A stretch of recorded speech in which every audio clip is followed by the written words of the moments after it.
আসসালামু আলাইকুম, welcome to Emran green house.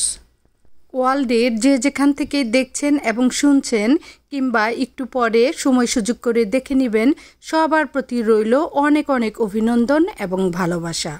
আমি খুব ছোট্ট সামান্য একজন ইউটিউবার, কিন্তু আমার ভিতরে কি যে প্রচণ্ড রকমের যন্ত্রণা, জ্বালা, রক্তক্ষরণ, মাথায় কষ্ট, সেটা আপনাদের কি করে বুঝাবো। আমার এই ভিডিওটা প্লিজ শেয়ার করে দিবেন, সবাই যাতে দেখতে পারে এবং আমার কথাগুলো শুনতে পারে।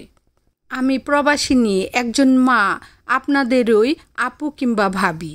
আমরা প্রবাসিনী হলেও আমাদের শিকড় কিন্তু বাংলাদেশেই, তাই তো আমাদের দেহপ্রাণ সব সময় থাকে বাংলার মাটিতে, বাংলার তরুণ মেধাবী স্টুডেন্টদের সঙ্গে। প্রবাসে থাকলেও স্বাধীন দেশের স্বাধীন নাগরিক হয়ে বাংলাদেশকে নিয়ে অনেক গর্ব করতাম, কিন্তু এখন হচ্ছেটা কি? আমি 52, 69, 71 আন্দোলন কোনোটাই দেখিনি, শুধু ইতিহাস এবং বই পড়ে জেনেছি এবং মায়ের মুখ থেকে শুনেছিলাম। সব কিছুরই ঊর্ধ্বে ছিল ছাত্র আন্দোলন। এই 2024-এ আবার শুরু হলো ছাত্র আন্দোলন, কোঠার আন্দোলন, মেধার আন্দোলন। মেধার সম্মান হিসাবে যে কোঠা স্টুডেন্টদের পাওয়ার যোগ্য ছিল, সেটা আদায়ের জন্য রাজপথে নামতে হলো।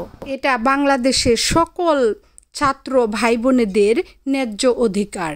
সত্য, সুন্দর এবং আগামী ভবিষ্যতের জন্য ছাত্ররা রাস্তায় রাস্তায় স্লোগানে মেতে উঠল।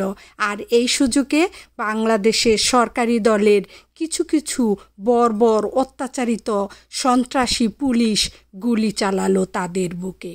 আমার জন্মের পর আমি সবসময় শুনে এসেছি, দেখে এসেছি, পুলিশ বাহিনী, সেনাবাহিনী কল্যাণের জন্য, শান্তির জন্য দেশের কাজ করে। আবু সাইদ ভাইয়ের কি দোষ ছিল? কেন তার উপর গুলি চালানো হলো? কেন তাকে মারা হলো? এটার বিচার জাতির কাছে, সরকারের কাছে।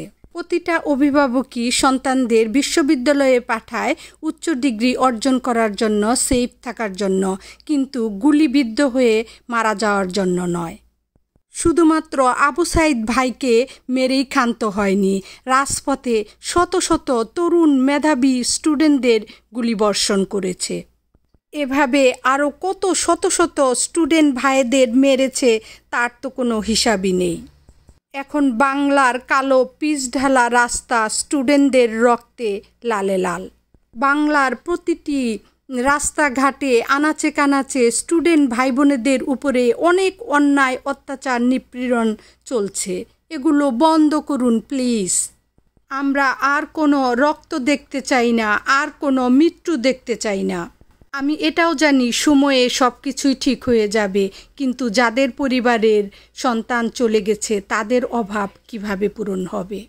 শহীদ স্টুডেন্ট ভাইদের প্রতি স্যালুট এবং অনেক সালাম রইল, এবং তাদের পরিবারের প্রতি অনেক ভালোবাসা। আল্লাহ যেন আপনাদের ধৈর্য ধরার তৌফিক দান করে। স্টুডেন্ট ছাত্র ভাই বোনেরা, আমরা প্রবাসী, দূরে থাকলেও আমরা তোমাদের কাছে আছি। ধৈর্য ধরো, জয়ী তোমরা হবেই। একটা কথা শুধু মনে রেখো, আমি ছোট্ট সামান্য ইউটিউবার হলেও তোমাদের সহপাঠী বন্ধুদের রক্তের সাথে বেইমানি করো না। দেশের সরকারের কাছে এবং উচ্চ পদস্থ সবার কাছে অনুরোধ রইল, আলোচনায় আসুন, বসুন, সুন্দরভাবে সমাধান করুন এবং ইন্টারনেট সংযোগ করুন। ইন্টারনেট না থাকার জন্য দেশে ভাই বোন, রিলেটিভ কারো সঙ্গে যোগাযোগ হচ্ছে না। আমি কোনো দল করি না, দলের পক্ষ হয়েও বললাম না, আমার অন্তরের ছোট্ট কথাগুলো শেয়ার করলাম।